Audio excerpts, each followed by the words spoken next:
La primera aventura, un cuento de Hermann Hesse.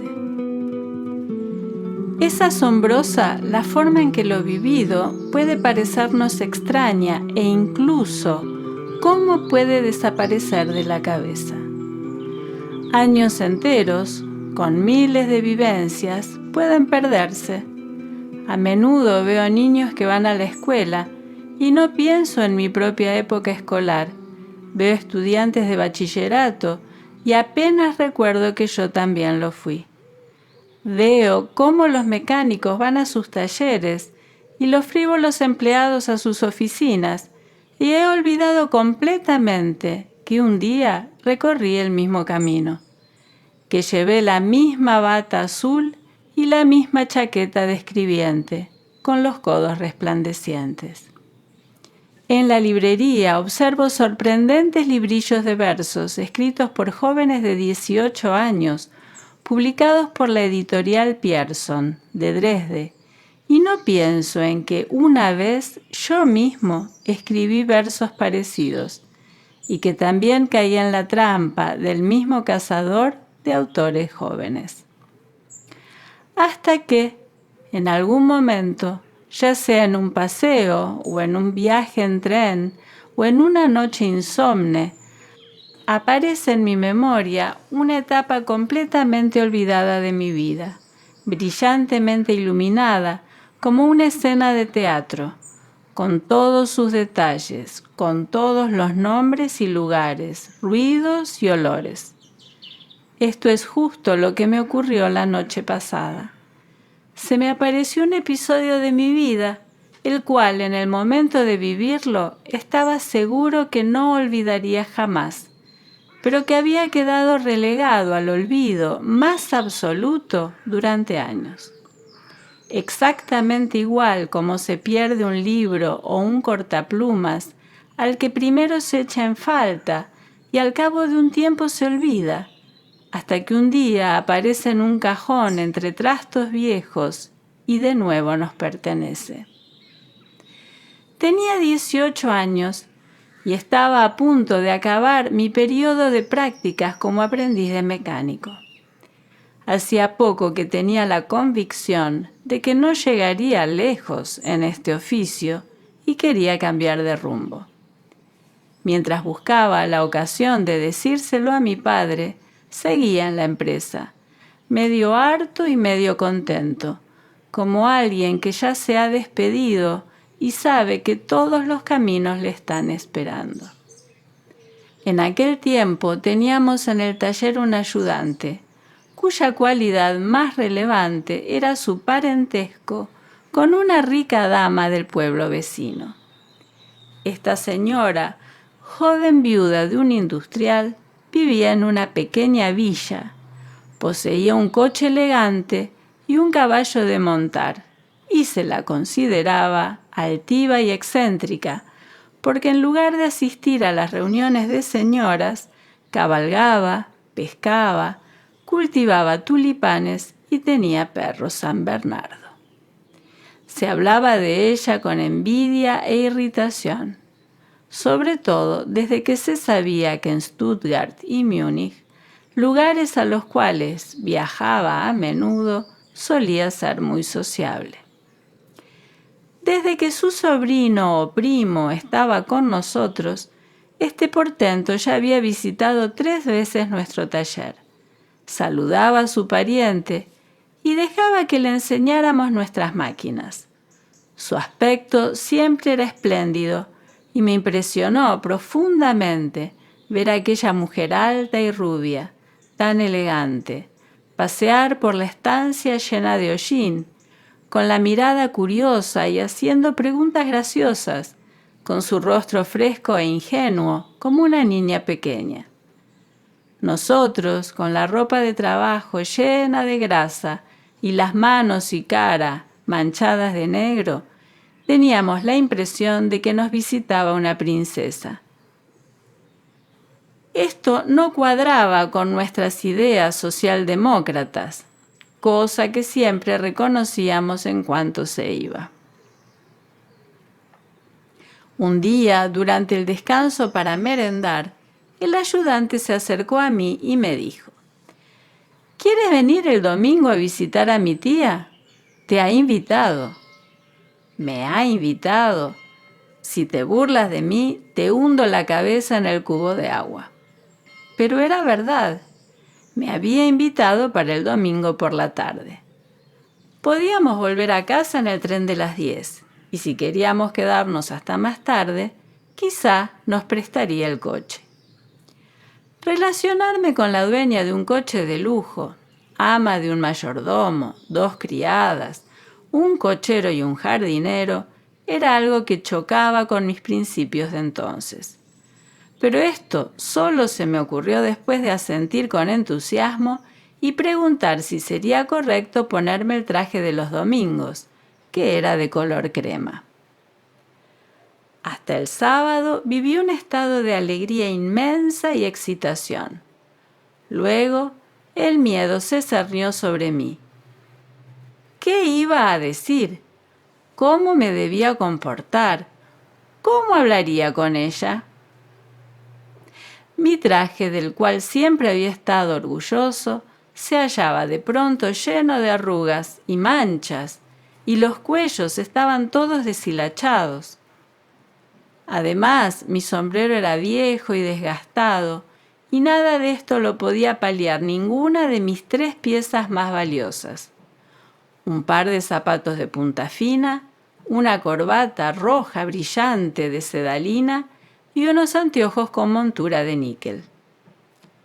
El domingo al anochecer, el ayudante y yo fuimos andando a Settlingen, y me sentí enfermo de emoción y nerviosismo. La villa surgió ante nosotros. Estábamos delante de una reja bordeada de pinos y cipreses exóticos, y los ladridos de los perros se mezclaban con el sonido de la campana del portón. Un mayordomo nos dejó entrar sin decir ni una palabra, tratándonos con altivez y casi sin apartar el gran San Bernardo que intentaba alcanzar mis pantalones. Miré mis manos con temor. Hacía meses que no estaban tan pulcras. La noche anterior las había lavado durante media hora con queroseno y jabón de Marsella. La dama nos recibió en el salón, ataviada con un sencillo vestido azul claro. Nos dio la mano y pidió que tomáramos asiento. La cena estaría servida en unos instantes. ¿Es usted miope?, me preguntó. Un poco. Sabe que los anteojos no le favorecen. Me los quité y los guardé, poniendo una expresión porfiada. Además, usted debe ser de los rojos, ¿verdad?, preguntó a continuación. ¿Se refiere a un socialdemócrata? Sí, por supuesto. ¿Y por qué? Por convicción. Entiendo. Pero la corbata sí que es bonita. Bien, vamos a cenar. Seguramente tendrán apetito. En el salón contiguo estaba la mesa puesta con 3 cubiertos. Con excepción de 3 copas diferentes, no vi nada, contra mis temores, que pudiera ponerme en apuro. Una sopa de sesos, lomo asado, verduras, ensalada y tarta eran cosas que podía comer sin hacer el ridículo. Y los vinos los servía la misma dueña de la casa. Durante la cena habló casi exclusivamente con el ayudante, y como la buena comida tuvo un efecto agradable, junto con el vino, pronto me sentí a gusto y bastante seguro de mí mismo. Después de la cena nos llevaron las copas de vino al salón, y cuando me ofrecieron un puro excelente, que, para mi sorpresa, fue encendido con una vela roja y dorada, mi bienestar se incrementó hasta convertirse en puro placer. Entonces me atreví a mirar a la dama, tan elegante y hermosa, que me sentí orgulloso de adentrarme en el dichoso espacio de un mundo distinguido, del cual solo tenía una vaga idea gracias a algunas novelas y folletines. La conversación se fue animando y me sentí tan audaz que osé hacer bromas sobre los anteriores comentarios de la señora referentes a la socialdemocracia y la corbata roja. «Tiene razón», dijo sonriendo. «No traicione sus convicciones, pero debería llevar su corbata un poco más derecha. Así». Estaba inclinada delante de mí y arreglaba mi corbata con ambas manos. De pronto sentí un temor profundo cuando ella introdujo 2 dedos por la abertura de mi camisa, acariciando suavemente mi pecho. Cuando levanté la vista, aterrorizado, volvió a hacer presión con los dedos, al tiempo que me miraba fijamente a los ojos. «Oh Dios», pensé, mientras mi corazón latía con fuerza y ella daba un paso atrás simulando examinar mi corbata. Sin embargo, volvió a mirarme de forma seria e intensa, asintiendo despacio un par de veces con la cabeza. «¿Podrías ir a la habitación de la esquina a buscar la caja de los juegos?», le dijo a su sobrino, que hojeaba una revista. «Hazme el favor». Él se fue y la dama se acercó a mí, despacio, con una mirada radiante. «Ah, tú», dijo bajito y con suavidad, «eres un encanto». Al mismo tiempo acercó su cara a la mía y nuestros labios se unieron, silenciosos y ardientes, una y otra vez. La abracé y se apretó contra mí con tanta fuerza que aquella mujer alta y hermosa debió de hacerse daño. Pero ella solo buscaba mi boca y mientras me besaba, sus ojos se humedecieron y brillaron como los de una jovencita. El ayudante volvió con los juegos. Nos sentamos y jugamos a los dados, apostando bombones. Ella conversaba animadamente y bromeaba cada vez que lanzaba los dados. Pero yo no podía decir ni una palabra. Respiraba con dificultad. De cuando en cuando, bajo la mesa, su mano jugueteaba con la mía o se posaba sobre mi rodilla. Sobre las 10, el ayudante decidió que debíamos irnos. «¿Usted también desea irse?», preguntó mirándome. Yo no tenía experiencia en asuntos amorosos y tartamudeando dije que seguramente ya era tarde y me puse de pie. «Pues bien», exclamó ella, y el ayudante se dispuso a marchar. Yo le seguí en el camino a la puerta, pero cuando él la cruzó, la dama me cogió con fuerza del brazo y me volvió a apretar contra su cuerpo. Y al salir me susurró: «Sé prudente, por favor, sé prudente». Esto tampoco lo entendí. Nos despedimos y corrimos hacia la estación. Compramos los billetes y el ayudante subió al tren. Pero en aquel momento yo no necesitaba la compañía de nadie. Subí el primer escalón y, cuando sonó el silbato del tren, salté al andén y me volví. La noche ya era completamente oscura.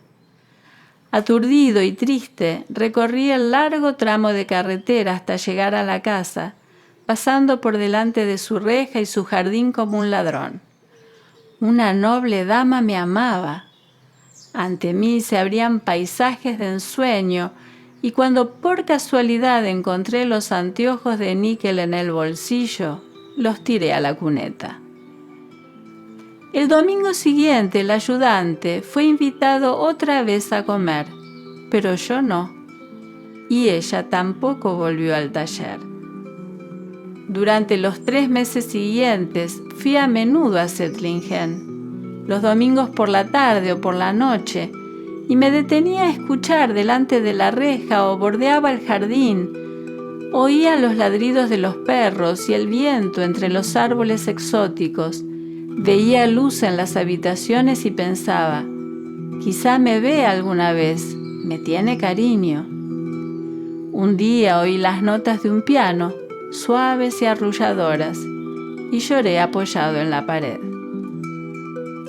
Pero el mayordomo nunca más me invitó a pasar, ni me protegió de los perros, y nunca más la mano de la dama me acarició, ni su boca rozó la mía. Solo en sueños lo viví otra vez, solo en sueños. Y bien entrado el otoño, abandoné el oficio de mecánico. Colgué para siempre la bata azul y me fui lejos, a otra ciudad.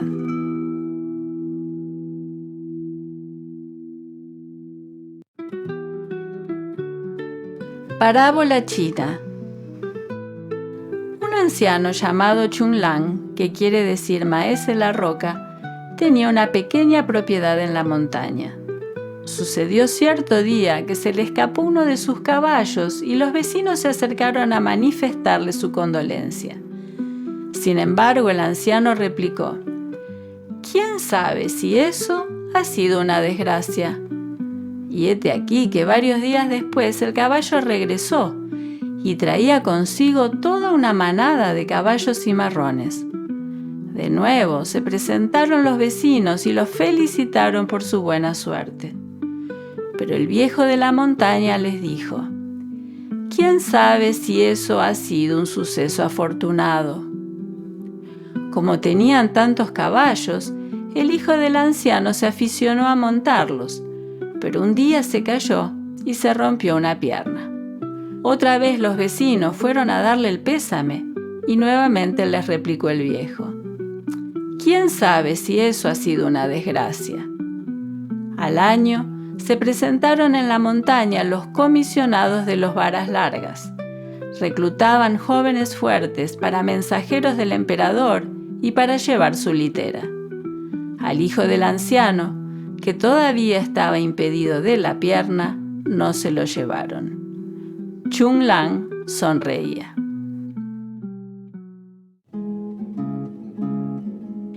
Hermann Hesse nació en Calw, Reino de Württemberg, Imperio Alemán, el 2 de julio de 1877. Vástago de una familia de misioneros pietistas, fue destinado al estudio de la teología y enviado en 1891 al seminario de Maulbronn. De allí se fugó en 1894 e hizo el aprendizaje de relojero en Calw. Después del éxito de Peter Karmenstein de 1904 que él escribiera, se instaló a orillas del lago de Constanza dedicándose a la literatura. En 1911 viajó a la India y más tarde se fue a vivir a Berna y finalmente a Montagnola, en el distrito denominado Colina d'Oro, en Suiza. El título clave dentro de la obra de Hesse de esta época es sin duda Demián, de 1919, cuyas primeras ediciones se publicaron bajo el seudónimo Emile Sinclair y con el significativo subtítulo Una historia de juventud. Escrita en medio de una profunda depresión, la novela es, sin embargo, un canto a la amistad, el arte y la vida.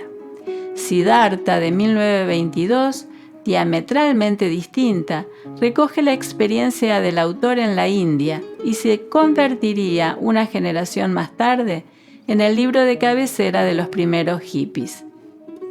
El lobo estepario, de 1927, es acaso el más célebre de los títulos de Hesse e inicia la etapa de madurez de su obra.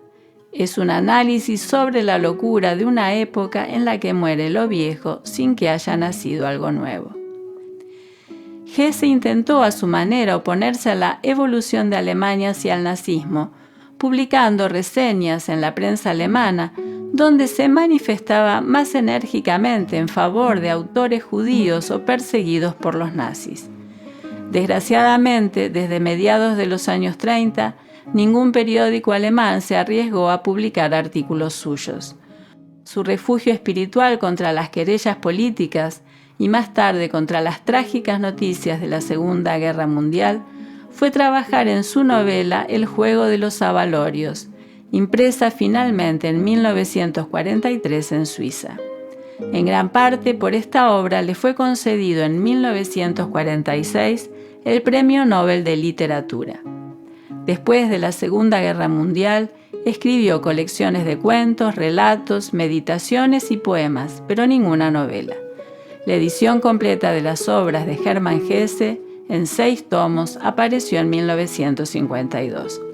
Murió a los 85 años, el 9 de agosto de 1962, en Montañola.